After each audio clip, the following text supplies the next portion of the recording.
Alors bonjour à toutes et à tous, rebonjour à toutes et à tous, bienvenue sur dailyfx.fr, bienvenue au point de marché Wall Street Insider. Vincent Gann pour vous retrouver pour cet avant-dernier point de marché de la semaine, puisqu'à 16 h, Adrien Raymond vous proposera le traditionnel rapport hebdomadaire en Ishimoku, donc tour des actifs financiers à l'aide de l'indicateur technique Ishimoku. Je vous laisse prendre connaissance de l'avertissement légal et comme promis, je vais revenir sur le dollar canadien, les paires en dollars canadiens qui reprennent leur phase ascendante suite à des statistiques en ligne en ce qui concerne l'évolution des prix au Canada en février. Par contre, les ventes au détail qu'ont déçu. Alors, le GBP4, je vais revenir notamment sur ce graphique du GBP4. Laissez-moi ce qu'est finalement...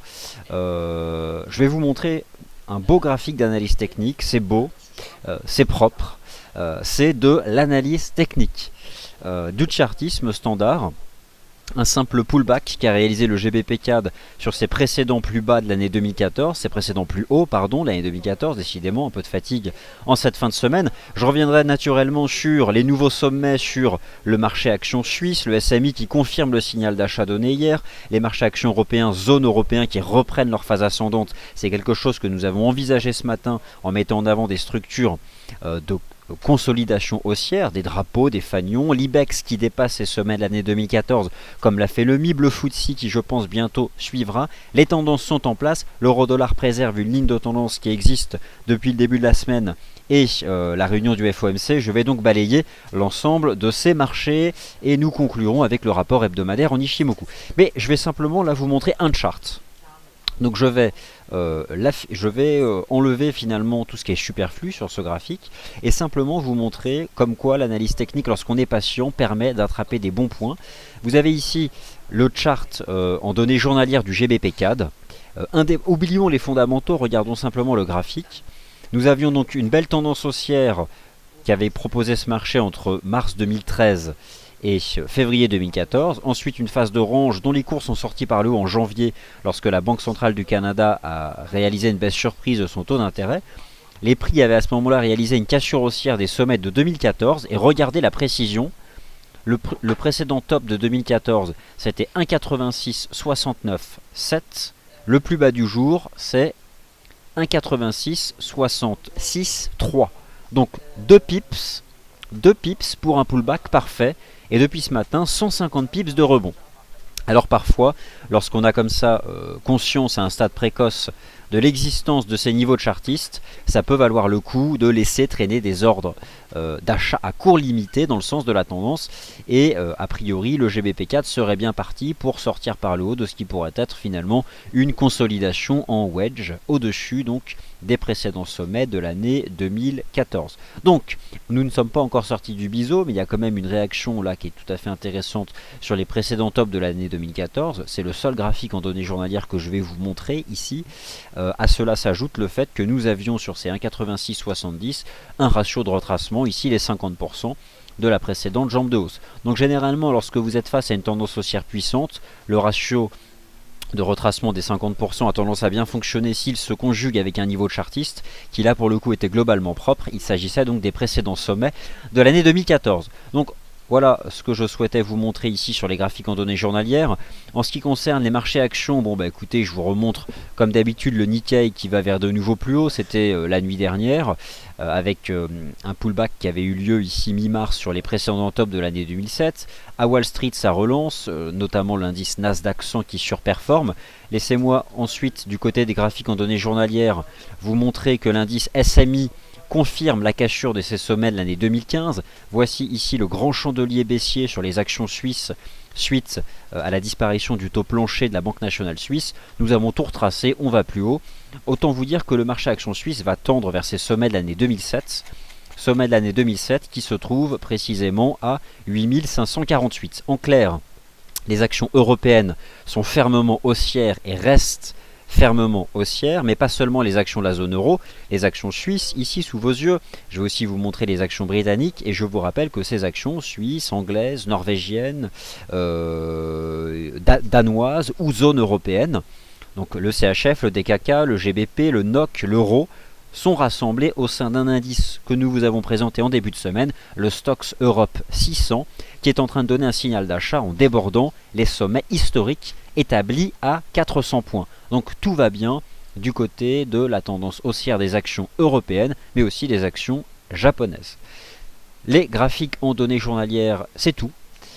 Puisque ce n'est pas le thème de ce Wall Street Insider. Je vous rappelle que vous êtes dans le cadre de cette émission Wall Street Insider qui tente avant tout d'utiliser les graphiques intraday. Généralement les graphiques d'horizon de temps supérieur, nous vous les montrons dans l'émission Morning Meeting qui a lieu à 11h. Bon, vous avez pu prendre connaissance de l'avertissement légal, mais laissez-moi quand même vous rappeler que vous êtes ici face à une présentation réalisée à titre purement indicatif. Alors, si vous étiez présent ce matin ou pas, globalement, ce qu'il faut retenir des derniers éléments fondamentaux, c'est qu'en gros, hier, l'indice de la Fed de Philadelphie a ralenti en mars aux États-Unis, ce qui, sur le court terme, là, fait plafonner le dollar US. La Banque Centrale Européenne, qui hier s'est montrée globalement satisfaite des résultats de la phase 3 de son programme TLTRO, à peu près 100 milliards alloués à 143 banques, contre 40 milliards anticipés par le consensus. Les conditions du crédit au sein du secteur privé aux entreprises non financières en zone euro qui tendent à s'améliorer. Et puis donc toujours des tractations entre le gouvernement grec d'Alexis Tsipras et l'Eurogroupe. Bon voilà concrètement pour le news flow. Je vous rappelle enfin que vous êtes en train de vivre la journée des 4 sorcières avec un certain nombre de contrats futurs et de contrats d'options qui basculent sur quoi? Tout simplement des opérations de rôle entre l'échéance précédente et une nouvelle échéance, avec notamment l'Eurostoxx 50 qui a basculé sur juin 2015, ce qui sera aussi le cas du DAX notamment, mais le contrat futur CAC 40 bascule quant à lui sur le mois d'après, l'échéance mensuelle suivante, et voilà donc qui est générateur de vol sur les contrats à terme, ce qui n'a pas empêché depuis ce matin les marchés actions au sein de la zone euro de sortir par le haut de structures chartistes de continuation de tendance. Je vous invite toujours plus que jamais, lorsque vous étudiez la tendance des actions zone européenne, à étudier l'Eurostoxx 50. Il est disponible sur la plateforme via notre CFD EUSTX 50. Pourquoi est-ce qu'aujourd'hui l'Eurostoxx 50 sort par le haut d'un drapeau haussier? Parce que l'IBEX est en train de franchir ses sommets de l'année 2014, avec un retard de quelques semaines sur le MIB. Le CAC 40 est en train d'inscrire de nouveaux sommets annuels, et même de nouveaux sommets historiques lorsque l'on tient compte des dividendes. Vous le savez, le CAC 40 total gross return. Donc, finalement, il est certain que lorsqu'on étudie des graphiques en données hebdomadaires des actions européennes, ça fait peur. Honnêtement, c'est certain qu'il y a quand même un écart à certaines moyennes mobiles assez marqué. Mais bon, la tendance est là, la tendance est forte, c'est un marché aussi exceptionnel. Moi, j'étudie ici les bougies japonaises en données 4 heures et donc voilà, c'est que de l'analyse technique. Moi je ne vais pas, si vous voulez me casser la tête. On a un signal d'achat majeur qui a été donné le 22 janvier sur l'Eurostoxx 50. Annonce du quantitative easing de la Banque Centrale Européenne qui assure des sommets de 2014. Signal d'achat, flat au-dessus du support, on relance, canal d'hausse, c'est standard. C'est vraiment de l'analyse visuelle basique, je dirais, avec un peu de chartisme ici, mais du chartisme aussi de base. Donc en l'état, mon point de vue sur les actions zone européenne, mais pas seulement maintenant, parce que je pense clairement que les actions britanniques et les actions suisses vont s'aligner sur les actions zone européenne, permettant au Stoxx Europe 600 d'établir bientôt de nouveaux sommets historiques. Merci à la nouvelle faiblesse de la livre sterling, avec une modification conséquente des perspectives de politique monétaire de la Banque d'Angleterre, depuis le discours de McCartney à l'université de Sheffield, c'était la semaine dernière. Merci à l'euro qui se maintient sur un niveau bas. En ce qui concerne le franc, admettons que depuis le choc de la Banque nationale suisse, eh bien globalement il s'est déprécié d'environ 8 à 9%, avec un euro CHF qui est remonté jusqu'à 1,08, bon, qui maintenant se trouve autour des 1,05 et des 1,06. Mais globalement, la Banque nationale suisse a confirmé hier, via un discours de Thomas Jordan, qu'elle allait maintenir durablement ses taux d'intérêt négatifs.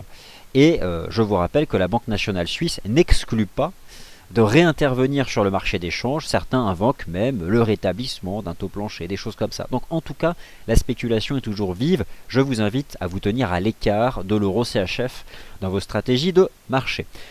Trêve de blabla fondamental, Eurostoxx 50, tendance haussière, analyse technique, résolution haussière d'une structure en drapeau, signal d'achat donc, tenue ici de la moyenne mobile à 20 jours, L'Eurostoxx 50, je vise toujours 3800 points sur ce marché. La partie haute du canal de hausse passe à 3750 points. Donc en l'état, je pense que l'Eurostoxx 50 est parti pour rejoindre la semaine prochaine cette résistance à 3750 points.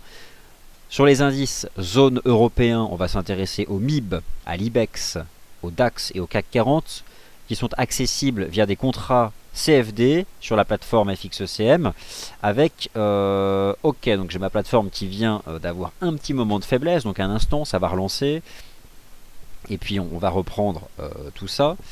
Un instant, mais concrètement de tête, hein, le MIB avait dépassé ses sommets de l'année 2014 à 22 550 points. J'ai clairement le sentiment que l'IBEX est en train de faire la même chose. Je vous rappelle qu'au sein de la zone euro, le marché action directeur et le marché action allemand, alors je ne dis pas ça uniquement parce que c'est l'Allemagne, mais tout simplement parce que le DAX est l'indice qui exprimé en euros. Et c'est l'avantage des indices zone européens, ils sont tous exprimés en euros, on peut donc en faire une juste comparaison. Il prend 24% à la clôture du 16 mars, et je pense que là, le DAX étant à nouveau sur ses récents plus hauts ou pas loin, il s'approche à nouveau d'une performance de plus 24. Alors, le DAX, hier, son momentum, représenté ici par l'indicateur technique RSI, était sur un support, voilà, c'était propre, hein, 1, 2, troisième point de contact, ça relance. Les cours du DAX sont sortis par le haut d'une configuration en drapeau ici, qui n'était pas forcément aussi propre que ce que vous proposait, ou même d'un petit wedge en fait, d'un espèce de petit biseau. C'était pas forcément aussi propre d'un point de vue chartiste que ce que nous avions sur l'Eurostoxx 50, mais bon, en l'état, voilà, le DAX a tenu les 11 800 points. Donc au-dessus des 11 800 points et de la moyenne mobile à 20 jours, je vais positionner d'ailleurs sur le DAX la moyenne mobile à 20 jours que vous puissiez la voir. Voilà, au-dessus des 11 800 points, et donc pour ajouter la moyenne mobile à 20 jours sur un graphique intraday, vous sélectionnez ici l'indicateur. On bascule donc ici, donc on la met en plus épais, on positionne sur 20 périodes data source et vous allez chercher D1 et donc la voici. C'est aussi propre que sur l'Eurostoxx 50, hein, voilà, on a la moyenne mobile à 20 jours. Et je pense que c'est ce que je vous invitais à faire hier. Vous avez tous remarqué que les cours n'ont pas attendu un point de contact avec la moyenne mobile à 20 jours. Intéressez-vous au Disparity Index, à la moyenne mobile à 20 jours. Le marché rebondit régulièrement sur un certain spread à la moyenne mobile à 20 jours. Ce sont des supports invisibles, les spreads. Car en fait on travaille sur un écart entre un indicateur de tendance et les prix en amplitude, d'accord, un écart relatif. Et donc ce que vous devez constater, c'est qu'au fond nous avons eu ici un rebond alors que le marché se situait à environ 200 points de la MM20. Je vous invite à étudier le Disparity Index à la moyenne mobile à 20 jours sur le DAX. En l'état, je pense que le DAX est sorti par le haut ici d'une compression, reprend sa marche en avant. Et je vise donc sur l'Eurostoxx 50 la semaine prochaine les 3750 points. Je pense que le DAX sera à nouveau en mesure d'aller tester ici les 12 200 points. Et ce désormais donc tant qu'il se maintient au-dessus du support à 11 800 points. Alors avant d'étudier les paires en dollars canadiens, laissez-moi quand même continuer sur les marchés actions européens. Le CAC 40, lui aussi, construisait une structure en drapeau ou en triangle. Finalement, le point commun du fanion, du petit biseau ou encore du drapeau, c'est que ce sont des consolidations de très court terme dont la probabilité de réengager la tendance de fond est très élevée. Ces petites figures à court terme, lorsque la construction du marché est propre, fonctionnent plutôt bien. Donc sur le CAC, on avait un espèce de petit triangle comme ça, dont la partie basse était donc les 5000 points. Hein. Voilà, je pense que c'était assez propre. Voilà, en l'état, le CAC teste à nouveau ici ses sommets à 5075 points. Moi, je pars du principe que tant que le marché se maintient donc désormais au-dessus du support à 5000 points, les probabilités sont donc en faveur d'une résolution haussière de cette pattern. Et si je devais en calculer un objectif immédiat, j'utilise ici cet outil des extensions de Fibonacci. Donc j'attrape la petite jambe de hausse qui a précédé l'entrée dans la pattern, je reporte ça au point bas de la consolidation, ce qui donnerait comme objectif immédiat le niveau des 5108. Donc ça c'est une première façon de calculer. Ensuite, on peut reporter au point de cassure et étudier le 0,568, ça fait 5105. Ok, donc concrètement 5110. Si les cours réalisent une cassure des 5075, l'objectif immédiat se situe entre 5105 points et 5110 points, ici sur le CFD FRA 40. FRA 40, enfin le CAC, quoi, en gros. Voilà donc pour les actions zone européen. Le MIB présente une configuration graphique au moins aussi attractive que celle du DAX. Le MIB et le DAX peuvent se comparer de manière très simple, étant donné qu'ils sont tous deux libellés dans la même monnaie, en euros. À la clôture de la séance du lundi 16 mars 2014, les marchés actions allemands et italiens menaient la danse au sein de la zone euro. 24% de performance year-to-date pour le DAX, 21% pour le MIB. CAC 40 était légèrement en retrait avec 17% d'appréciation annuelle, ce qui est déjà tout à fait satisfaisant.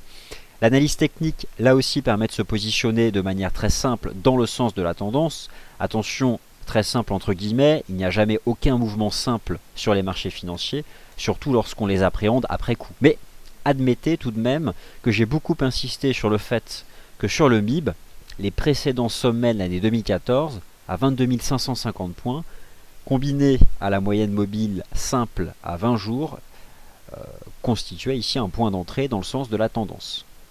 C'est ce qui a donc permis d'exploiter ici un pullback au début de la semaine ici sur le MIB. Et derrière, je vise, comme annoncé d'ailleurs ce matin, les 23 250 points. 23 250 points, une résistance de l'année 2011. Voilà donc le tour d'horizon des graphiques des marchés actions zone européen que je pouvais vous proposer. Mais l'Europe n'est pas que la zone euro. L'Europe n'est pas que l'euro, les devises restent multiples. La livre sterling, le NOK, le DKK, le CHF et j'en passe. Il existe des marchés actions qui sont libellés dans ces devises. Laissez-moi donc vous présenter une analyse technique du CFD SUI 30 et du marché actions britannique, représenté ici par le CFD UK 100. Le marché actions britannique, j'en ai déjà beaucoup parlé depuis le début de la semaine, j'anticipe à tort peut-être, la cassure des sommets historiques. Les perspectives d'évolution du taux d'intérêt pour ce qui est du refinancement principal auprès de la Banque d'Angleterre ont été profondément modifiées. Mac Carney, gouverneur de la Banque d'Angleterre, a donné une conférence de presse la semaine dernière à l'université de Sheffield. En l'état, que nous dit désormais les 9 membres du comité de politique monétaire de la très vénérable Banque d'Angleterre? En clair, ils sont la moitié à envisager pourquoi pas une baisse des taux d'intérêt. C'est incroyable quand même. Les anticipations vis-à-vis de la Banque d'Angleterre ont été profondément modifiées. Le GBP USD casse ses plus bas de l'année 2013 depuis la semaine dernière. En clair, ce n'est pas encore fait. Je dois admettre que les indices zone européens restent nettement plus attractifs, mais en l'état, je vous invite à... Et c'est un conseil indicatif. N'oubliez pas, vous gardez votre esprit critique. Une résistance reste une résistance. Mais en l'état, et lorsque je fais un peu d'analyse technique là-dessus d'ailleurs, j'ai quand même le sentiment que shorter ici les sommets historiques serait une mauvaise idée. Ici, sur le niveau de prix des 6976 points, passent les sommets historiques du marché actions de Londres, le FTSE 100.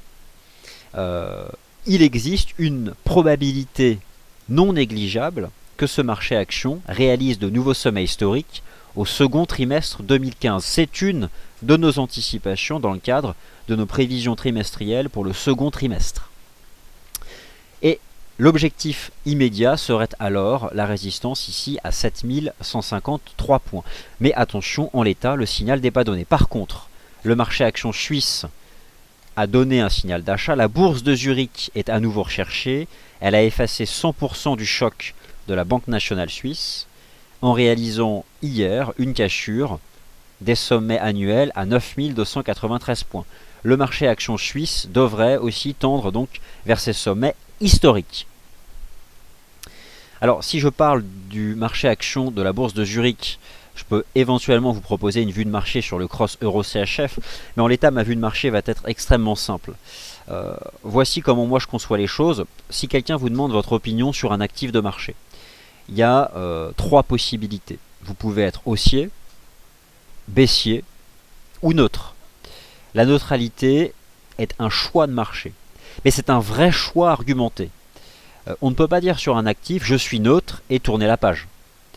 Si vous êtes haussier, vous argumentez, si vous êtes baissier, vous argumentez, et si vous êtes neutre, vous argumentez. Je suis neutre sur l'euro CHF, autant d'un point de vue l'analyse technique, car ce type de structure élargie ne sont selon moi pas une bonne configuration de marché pour des stratégies de marché. D'autre part, la volatilité reste élevée. J'ai bien en tête hier la conférence de presse qu'a donnée M. Thomas Jordan, gouverneur de la Banque nationale suisse. Il se réserve la possibilité d'agir sur le marché des changes. L'incertitude est totale. La vol peut rester extrêmement élevée sur le CHF, à l'écart complet de ce marché.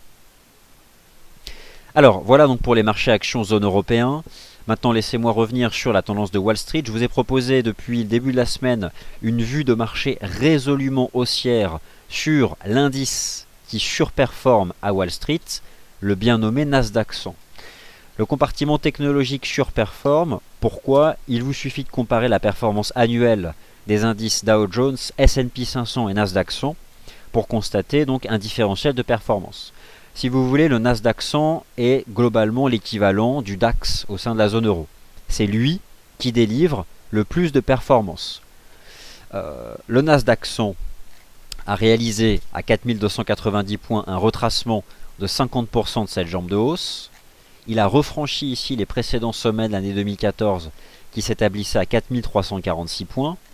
Cassure haussière, pullback, et grâce au FOMC mercredi soir, le Nasdaq 100, c'est ce que je vous avais expliqué donc hier, a réalisé une cassure haussière ici de cette oblique de tendance baissière, formant désormais un nouveau support ici à 4419 points, réengageant sa tendance haussière de fond. Les perspectives sont à la cassure des sommets ici établis à 4490 points, et je pense que le Nasdaq 100 rejoindra cette année ces sommets de l'année 2000, le point haut avant l'explosion de la bulle Internet. En clair, pour résumer mon propos sur les marchés actions, et avant d'en venir au marché obligataire, au marché des changes et au marché des matières premières, hausse sur les actions zone européenne, hausse sur le marché actions de la bourse de Zurich, anticipation haussière sur le marché actions britannique, et enfin, à Wall Street, adopter des stratégies positives sur le marché qui surperforme, le compartiment technologique ici représenté par le Nasdaq 100. En ce qui concerne le marché obligataire, nous vous proposons un seul contrat, le contrat de taux le plus important de la zone euro, le Bund. Le Bund, je pourrais finalement m'enregistrer depuis le début de la semaine. J'avais insisté en début de semaine sur le fait qu'il existait ici une conjugaison de supports Fibonacci, un retracement, une extension dans le cadre d'une correction en 3 temps, 1, 2, 3, avec une zone dite de cluster, si vous voulez, pour reprendre un mot du jargon boursier, à 157,40. Les cours se sont affranchis de cette ligne de tendance baissière, reçoivent désormais en support la moyenne mobile à 20 jours.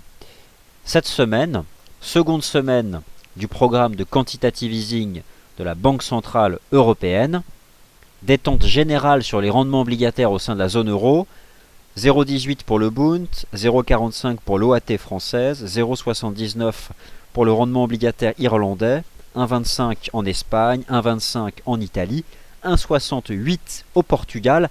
Reste le rendement obligataire grec qui lui reste sous pression dans l'attente de mesures structurelles de réforme plus précises apportées par le gouvernement d'Alexis Tsipras et le ministre des Finances, M. Varoufakis. Donc, en gros, je reste et maintiens une vue de marché positive sur l'appréciation ici du prix du contrat de taux allemand Bund. Et je pense que ce marché, dans le cadre des achats d'actifs menés par la Bundesbank, a tout à fait la possibilité de tendre en direction du niveau de prix des 160. J'ai donc couvert le marché action, j'ai couvert le marché obligataire. Laissez-moi maintenant vous donner mon avis sur le marché des changes. Alors, tout d'abord, ma vue de marché, mon hypothèse chartiste en V-bottom n'est pas valide. Elle n'est pas valide, pourquoi? Parce que un V-bottom doit être une figure impulsive qui entraîne assez rapidement la cassure de résistance. Ça n'a pas été le cas. Nous sommes finalement sur le dollar US, toujours dans un scénario globalement haussier. Nous avons ici cette jambe de consolidation qui a fait suite à la conférence de presse de Janet Yellen, donc c'était le mercredi 18 mars. On a fait un pullback ici, assez propre sur le Dow Jones FXM Dollar Index, puisque les cours étaient sortis par le haut de ce gros trading range. On effacé presque 100% de la baisse, on va dire 80%, retombe. Bon, franchement, c'est pas évident. Mais bon, j'aurais toujours tendance à dire que voilà, la tendance de fond, elle reste quand même haussière. Mais il est vrai que pour le moment, le Dow Jones FXM Dollar Index n'a pas réussi à franchir cette résistance oblique. D'ailleurs, on en retrouve globalement l'équivalent sur la paire de devises USD-Yen. Voilà. Donc, désormais, la situation, étant donné qu'on est jambe de baisse, jambe de hausse et qu'on ne sait pas où va le marché, je pense que nous avons globalement désormais une situation de neutralité je dirais pour ce qui est du court terme immédiat. Alors attendez, je me suis par contre trompé ici pour représenter ça. Voilà. Mais là, le dollar index, il teste quand même un support, qui est cette mèche là. Donc on a un support ici à 12 000 points sur le dollar index. Ok. Alors, est-ce que USD Yen, USD CAD et consorts sont sur support? Et ensuite, on va checker toutes les paires en dollars canadiens. L'USD Yen est aussi sur un support. Exactement d'ailleurs finalement une belle mise à jour de ce que je vous ai proposé ce matin. L'USD Yen, c'est vraiment une tendance bien construite. C'est de l'analyse technique, j'apprécie beaucoup. Canal de hausse, ici en données 4 heures. 1, 2 points, la ligne existe. Dès lors que vous pouvez tracer une ligne de tendance haussière, vous pouvez en projeter la parallèle, comme ça. C'est ce qu'on appelle une ligne de canal. Et la ligne de canal, vous la projetez ici au point saillant opposé, le plus extrême. Ce qui vous permet de délimiter un canal chartiste. Jusque là, tout va bien. Point de contact, ici, suite au FOMC, rebond. Je pense qu'on construit une espèce de pattern d'accélération. Vous voyez, je conserve quand même une anticipation haussière sur l'USD Yen. Je pense d'ailleurs que finalement, le niveau des 120,60 constitue un niveau de support ici attractif sur l'USD Yen dans le sens de la tendance haussière. Donc ça continue clairement de m'intéresser. Au-dessus des 120,60, un niveau finalement qu'on peut utiliser pour une stratégie d'achat, car il permet de définir un money management. Le money management, c'est le cours d'entrée, le stop de protection qui est lié. La target immédiate serait de revenir chercher cette oblique, donc d'aller chercher les 121,30, derrière 121,80 et envisager une cassure pour viser les 124 yens cette année. Je reste donc positif sur l'évolution future du USD Yen et avec un premier support immédiat qui se trouve ici sur les 120,60. Maintenant, on va étudier l'eurodoll, le GBP USD, le NZD USD, la UD USD et ensuite, comme promis, tour d'horizon des paires en dollars canadiens et ensuite question-réponse. L'eurodollar, je vous ai expliqué ce matin que tant qu'il tenait cette ligne de tendance, on ne pouvait pas envisager une stratégie de vente. Il n'y a pas de V-top. Échec de mon hypothèse. USD Yen, vous l'avez vu, teste un support à 120,60. FXCM, Dow Jones Dollar Index teste un support. Sans surprise, Euro-Dollar teste une résistance. Jusque là, tout va bien. Donc en clair, l'Eurodoll se retrouve désormais dans une compression ici entre la ligne de tendance haussière et une résistance à 1,0823. Je suis neutre entre cette ligne de tendance haussière et la résistance à 1,0823 ici sur le cross euro-dollar, mais j'estime tout de même que le risque est à terme à une cassure baissière de cette ligne de tendance haussière. En tout cas, ce serait un très bon signal, mais si vous voulez, je pense qu'il est difficile d'envisager une stratégie négative tant que cette ligne de tendance tient. Par contre, une stratégie positive sur le support à 120,60 sur l'USD Yen, moi ça me plaît. En l'état, aujourd'hui, il y avait deux stratégies, le GBP CAD, le pullback sur les précédents tops de 2014, et c'est pour ça que j'ai ouvert mon émission Wall Street Insider sur le GBP CAD. Mais voilà, l'USD Yen, il y a quand même ce beau support, c'est plaisant. J'aime bien la structure chartiste qu'on fait. Et je pense que voilà, on est dans cette zone de neutralité, mais que nous pourrions derrière avoir la possibilité d'une extraction haussière. AUD-USD, on teste une résistance. Est-ce qu'on peut l'exploiter pour une stratégie de vente? Ouais, pourquoi pas, franchement pourquoi pas, 0,7740. Mais je préfère m'intéresser au niveau de support de l'USD Yen. Et enfin le NZD-USD. Le NZD-USD, le niveau de vente optimale reste la résistance horizontale à 0,76 $. En l'état, pour le moment, sur le court terme, depuis le 11 mars, on est vu dans un petit canal. Regardez, le NZD-USD, il est passé d'un range pour évoluer à nouveau dans un autre. Finalement, voilà dans quoi est le NZD-USD. Il est rentré dans un range entre 0,71 $, 20 $ et 0,76 $, 20 $. Alors autant vous dire que, eu égard à la tendance haussière de fond du dollar US, je pense qu'exploiter la partie haute de ce trading range à 0,76 17 $ reste une excellente stratégie.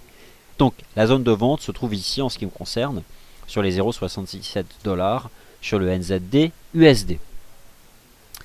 GBP USD, honnêtement, d'un point de vue chartiste, je ne sais pas trop ce qu'on fait là. Mais je vais utiliser un graphique un peu plus long terme, ici, sur le GBP USD. Et je conserve à terme une anticipation négative sous les 1,50. C'est ce que j'ai tenté de vous montrer sur le chart du marché action britannique, le FTSE. Il est là, le FTSE. Voilà.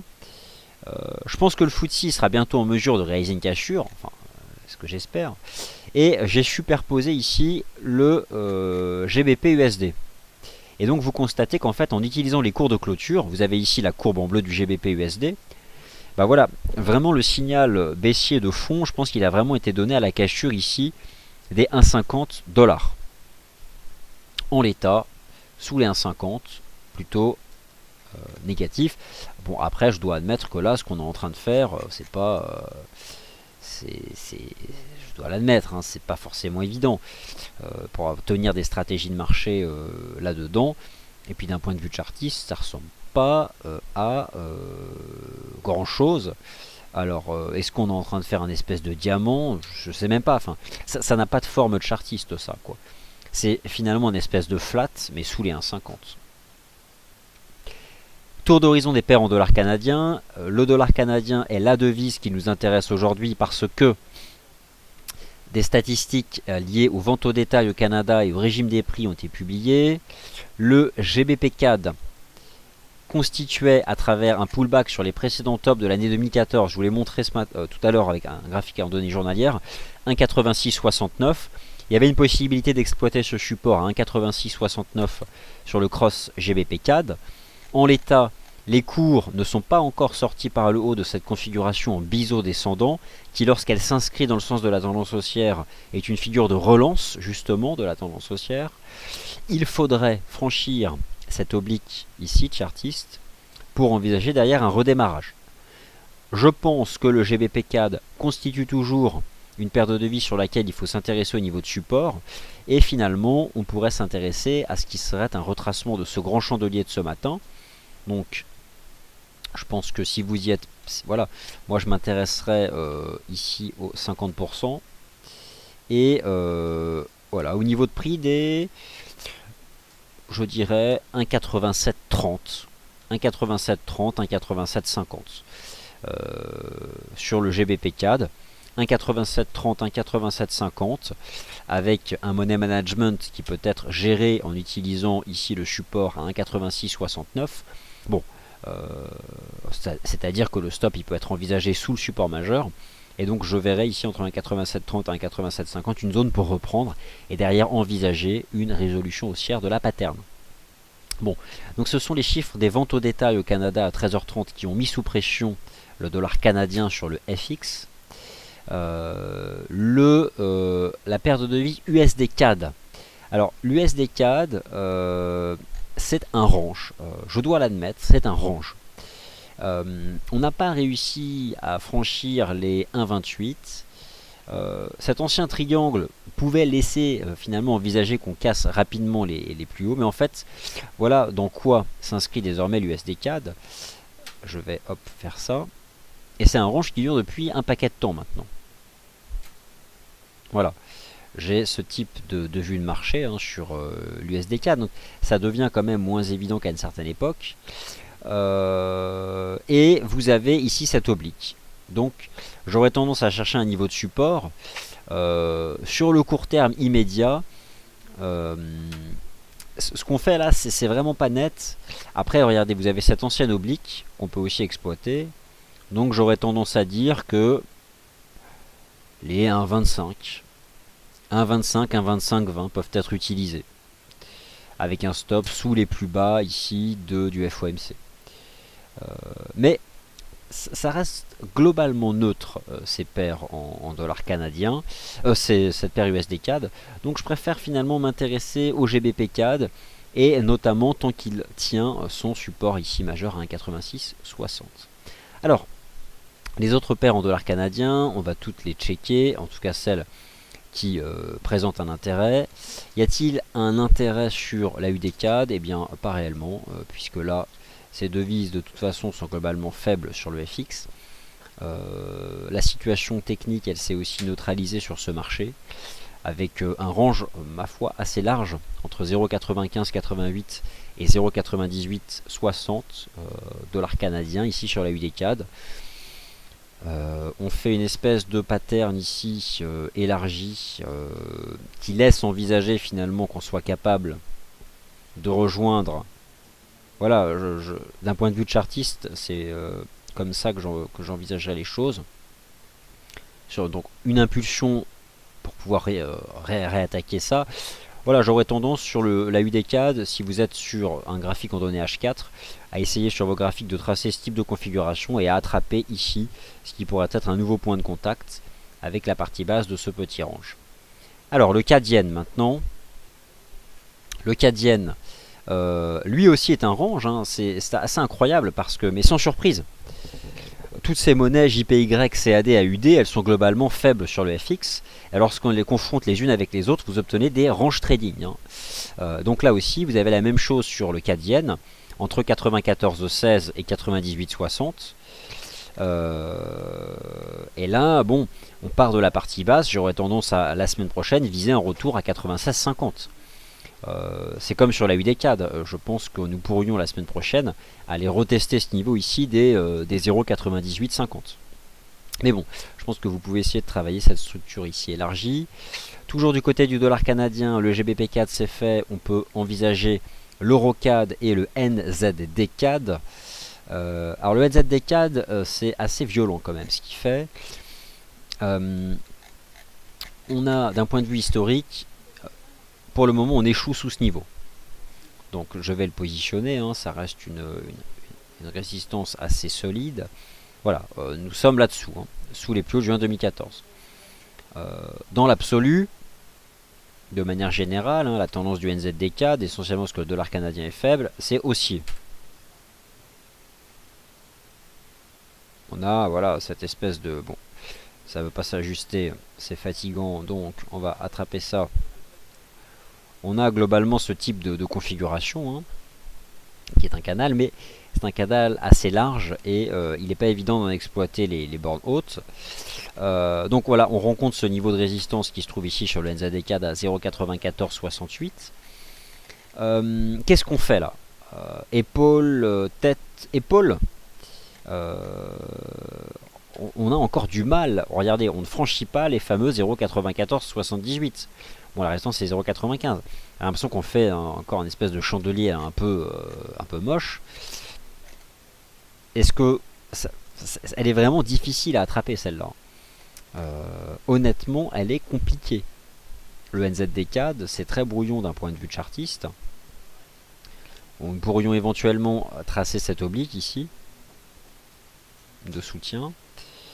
Et voilà, j'ai envie de vous dire que nous pourrions formuler cette hypothèse d'une épaule tête-épaule inversée avec cette oblique qui, tant qu'on la tient, permettrait au NZD-CAD de finir par réaliser une cassure ici des 0,9468 pour rejoindre les 0,9580.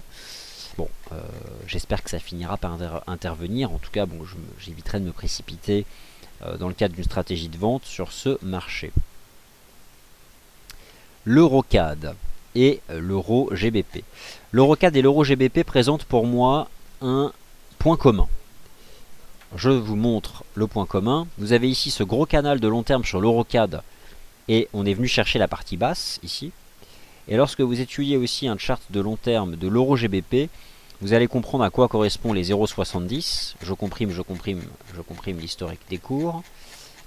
Voilà. Donc, l'Euro GBP, on est vraiment revenu sur un niveau important. Vous aviez cette oblique ici de résistance. Vous la reportez au point le plus saillant et ça vous permettait d'attraper à peu de choses près le niveau des 0,70.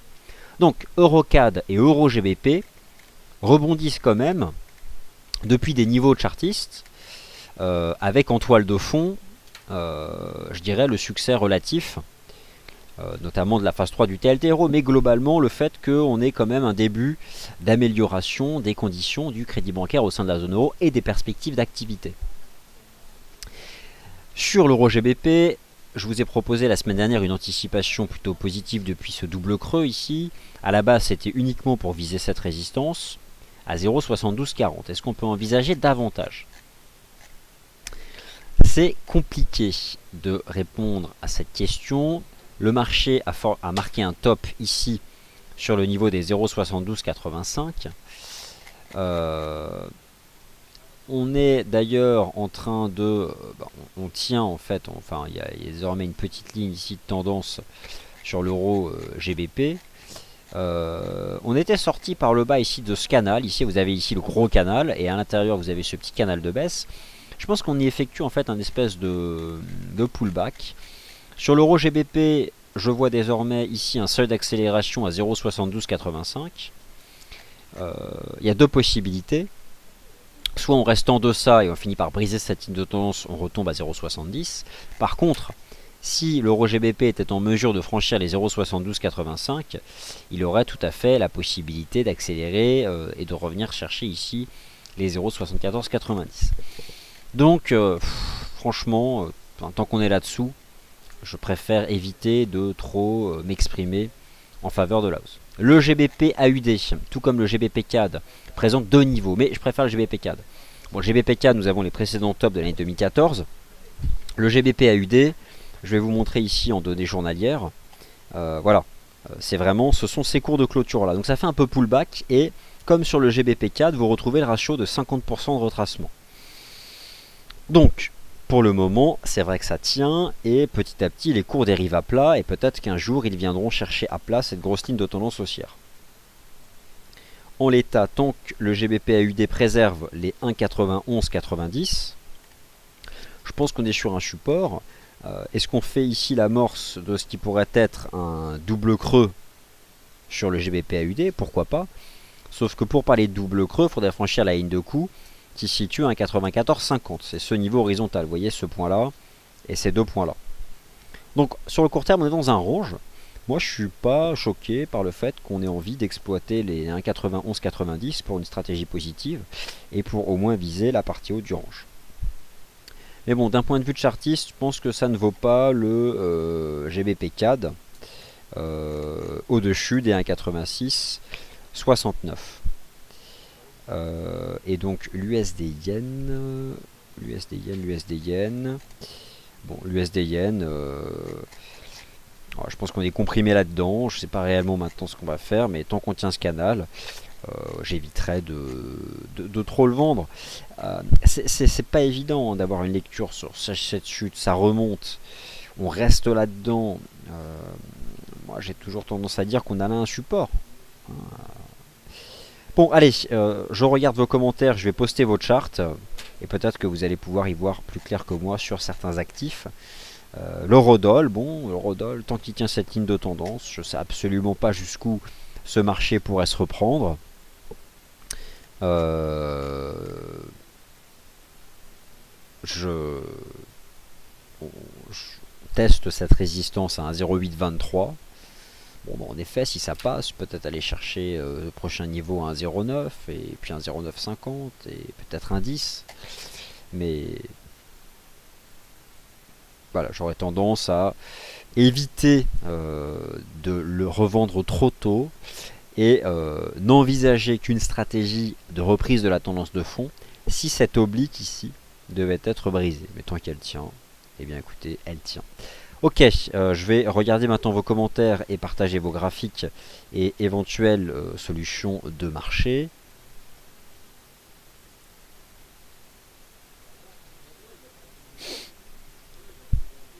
Ok, alors question de la part d'Arty qui souhaite que j'étudie le Market Mover Index. Ok, donc on va étudier le Market Mover Index sur l'euro-dollar. On va faire comme ça, plus simple.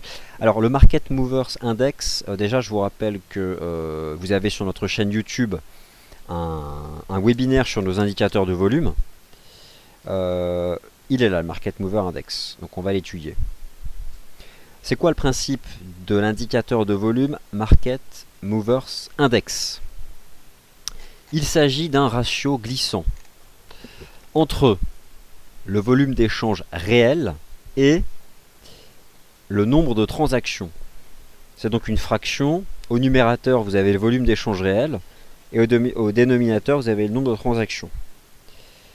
Vous êtes d'accord que plus la valeur du Market Movers Index tend vers ses sommets, plus le dénominateur dans la fraction est faible. En clair, plus la courbe réalise un pic, plus le volume général réel est réalisé par une quantité moindre de tickets. On part donc du principe que certains tickets d'ordre sont fortement dotés. C'est donc le ratio entre volume d'échange réel et nombre de transactions. Est-ce que là, le Market Movers Index nous enseigne quelque chose? Il n'y a pas réellement de sommets qui sont réalisés ces derniers temps. On a certes ici une phase ascendante qui en effet laisse envisager que quelques gros tickets sont envoyés dans cette zone-là. Mais là, en l'état, bon, on peut finalement exploiter ici que, je dirais, des pics. Et là, ça fait quand même globalement assez longtemps qu'on n'a pas eu de pointe. Bon, on en avait une ici sur le Market Movers Index, lorsque les cours avaient rejeté sous une résistance, et que justement, à ce moment-là, eh bien, des mains fortes s'étaient manifestées, mais là, en l'état, il n'y a pas de nouveau pic. Donc voilà. Là, l'eurodoll, il teste une résistance à 1,0823, mais honnêtement, pour réenvisager des stratégies de vente, il faudrait que le marché recasse cette ligne de tendance. Bon, voilà, je ne sais pas si c'est assez clair. Le NZD-USD, je l'ai envisagé. Y a-t-il une échéance sur le DAX? Non, il n'y a pas d'échéance sur le DAX. L'USD CAD, j'en ai parlé. Commentaire de Ludo, qui nous propose donc un graphique. Alors Ludo, un graphique du GER30 en H1, scénario possible en cas de cassure de la Kijun H4. Sur une cassure de la Kijun donnera le signal de fin de vague B et début de la vague C. Donc ok, A, B, bon, voilà, en effet. Donc pour le moment, on est plutôt dans une phase de progression. Ah non, c'est A, B, ok. Et là, tu proposes donc un sous-décompte de ta B et tu envisagerais finalement, depuis les 12 200 points, une correction en 3 temps ABC. Reste que, est-ce que la B peut nous ramener chercher les 12 200 points? En tout cas, tant que la Kijun est préservée, nous n'aurions pas le signal de fin de la B. Donc en l'état, c'est comme ça que je comprends ce graphique proposé par Ludo. Ce qui permet finalement d'envisager une correction, donc en effet A, et sont en train de faire la B. La B a tout à fait la possibilité d'aller chercher le top de la A. On peut même avoir une correction en flat qui verrait A, B et C et qui finalement se traduirait à terme par un range ici entre 11 800 et 12 200. En l'état, le DAX sur le court terme a tout à fait la possibilité, je pense, de revenir chercher les récents sommets historiques à 12 200 points. Ok, l'argent, l'eurodoll, l'eurodoll, beaucoup d'actifs sur lesquels vous souhaitez revenir. L'eurodollar, en effet, teste une résistance à 1,0823. Pour l'instant, on se maintient en dessous. Alors l'argent, l'argent, ça devient eh bien, un signal positif, il n'y a pas photo. Cassure de deux résistances hier. Tout d'abord cassure des 16,03, donc c'est désormais un support. L'argent est sorti par l'eau de cette espèce de canal de baisse dans lequel il était depuis la mi-janvier. Regardez l'argent depuis le début de l'année. On a fait une hausse de 15,50 à 18,50, une baisse de 18,50 à 15,50. Est-ce qu'on repart à 18,50 $? C'est la question que je pose. Est-ce que l'argent repart tout en haut? Finalement, nous pourrions avoir un range annuel entre 15,50 et 18,50. Enfin, j'en sais rien. Et depuis le début de l'année, l'argent, il n'y a pas de tendance. Enfin, il y a une hausse, une baisse, et là on refait une hausse. Voilà. Regardez, l'année elle commence là. Bon, par contre, je l'avoue, finalement, l'argent, on avait eu ici une fausse cassure des 15,48. Et puis donc un signal positif qui a été donné le 18 mars. Bah voilà, signal positif qui a été donné le jour du FOMC. Voilà, il faudrait que je check quand même des charts en données journalières. Vous voyez qu'on a tenu les 15,50. En l'état, l'argent, je pense que, regardez le RSI Daily, là, c'est plutôt positif. Je pense que l'argent, il peut remonter au moins à 16,80, voire peut-être 17. Voilà. Hein. On a tenu ce niveau, on a désormais un premier support à 16,03. Hein. Bon, en effet, peut-être repartir vers les 17. Et depuis le début de l'année, de toute façon, on oscille entre 15,50 et 18,50. Alors forcément, l'or aussi a donné un signal positif ici, en sortant par le haut de cette compression. Je pense que l'or, sur le court terme, il va aller chercher cette oblique de résistance baissière en place depuis le 3 février 2015. Donc l'or est en train, pourrait revenir chercher les 1195. C'est le point de cassure baissière du 6 mars. Bon, voilà, peut-être revenir chercher cette zone-là, mais j'aurais tendance à croire que finalement les 1195, ce serait une résistance. Bon, on n'y est pas encore. Mais voilà, sur le court terme, ils sont plutôt bien orientés, les métaux précieux. Et je pense qu'en effet, l'or pourra aller chercher les 1195 et l'argent les 17. Après, je sais pas.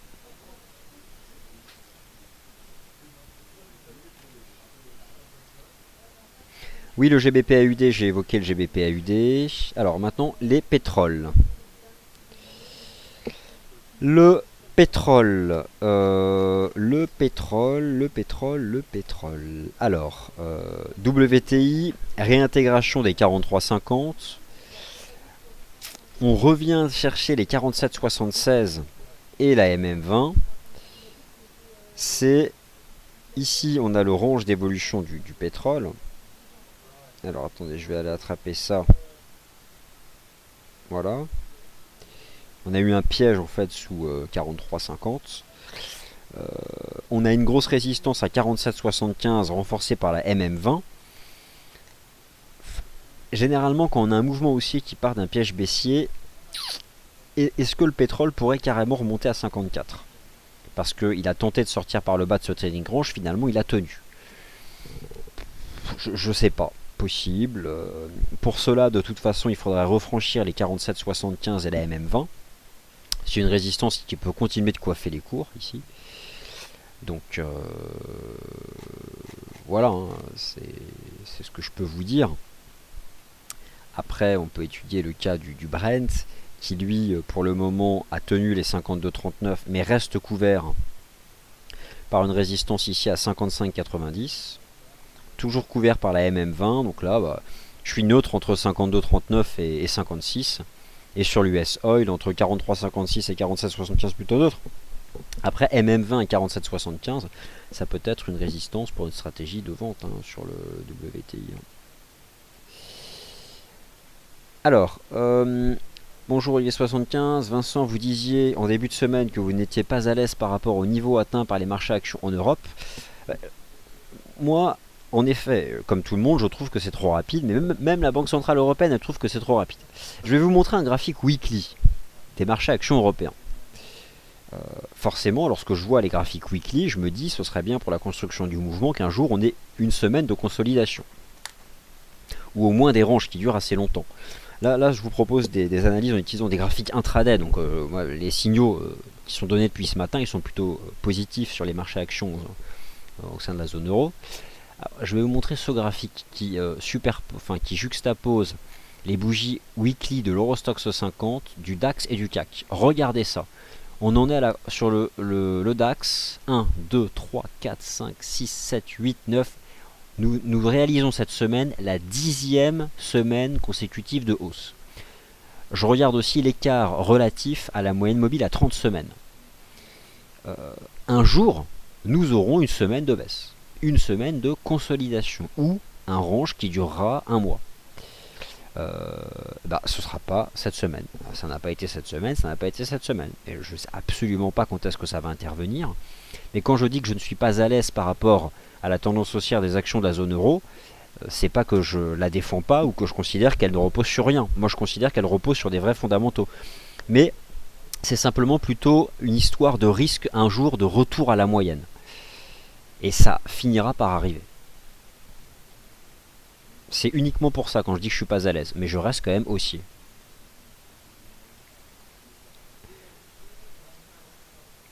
Voilà, je pense avoir répondu à l'essentiel de vos questions. Il est 15h15, merci d'avoir été attentive et attentif.